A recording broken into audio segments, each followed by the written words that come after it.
Well, thanks for visiting us this morning at KTALnews.com. I'm meteorologist Josh Morses. This is your Monday morning forecast update. Of course, we've all been watching Beryl, tropical storm, and now Hurricane Beryl in the Gulf of Mexico this weekend. It's about to make landfall in Texas, just a few miles down the coastline from Houston and Galveston, and what's left of Beryl is going to get pulled across the ArkLaTex today. So we think of these tropical storms and hurricanes, we immediately think of some of the wind associated with those. The threat of us seeing damaging winds is actually fairly low today. There is going to be a higher threat as Beryl weakens into a tropical depression and moves over, especially this afternoon, this evening, a higher threat of not only flash flooding, but we could see a few tornadoes today as well. Some of those outer bands sure do bring a lot of wind shear, a lot of spin in the atmosphere, so we'll see these brief tornadoes today, and that will be more apparent as we get into the afternoon and evening as well. But we'll give you the latest on Beryl. Category 1 hurricane, and you can see the eye just making landfall here this morning, again just down the coastline from Houston, and Beryl is going to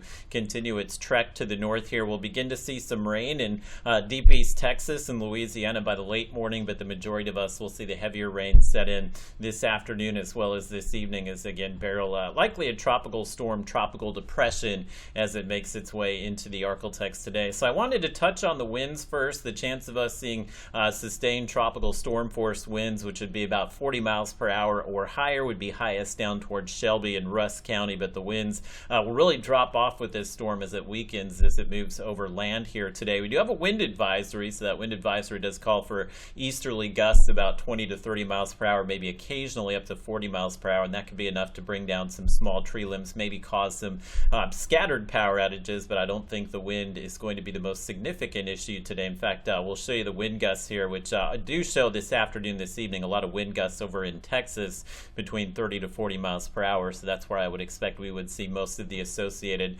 power outages associated with any high winds that we'll see here today. But the bigger threat, I think, for most of us is going to be those brief spin-up tornadoes. You get these outer bands that move on shore here, and those produce a lot of spin, so there is a tornado watch down by Houston, and those watches will build north today, so I think maybe as early as the late morning we could see much of the ArkLaTex under a tornado watch. In the Storm Prediction Center, they've really honed in that bullseye today, that level 3 enhanced risk. They believe one of those outer bands is going to set up here in deep east Texas, Louisiana, and Arkansas, and this would be the corridor that would be most favorable to see a few tornadoes today. So we'll take a look here at your Robbins Toyota Futurecast, which I do think has a pretty good handle on how this is all going to play out. It does show some of the heavier rain beginning in Texas late this morning, but we'll really begin to get into it after the lunch hour today. Now, we could see some isolated tornadoes with this initial band here, but it's these trailing outer bands that usually produce a lot of the spin, and you can see that kind of setting up here close to the Louisiana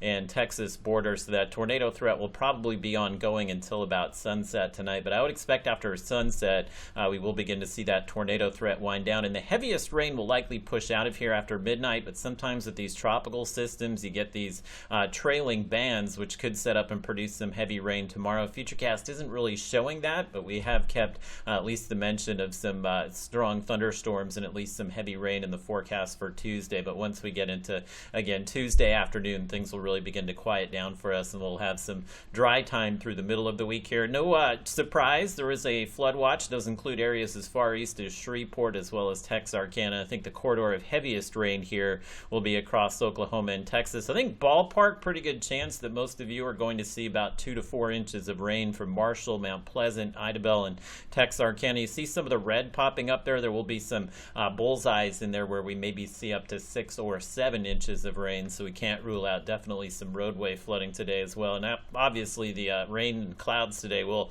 kind of keep the heat advisory away. We're in the 70s this morning, and if the temperatures here probably wind up in the mid to upper 80s this afternoon, so warm and humid day, but at least we'll do away with the heat advisories for a few days here. I've kept again that mention of rain in the forecast for Tuesday. Once things dry out for us, we're back in the summer heat here, as we'll be in the mid 90s to close out the week, and we should see some of those scattered sea breeze showers and storms over the weekend. So the weekend not a washout, but we could see some of those daily afternoon and evening storms closer to the weekend as well.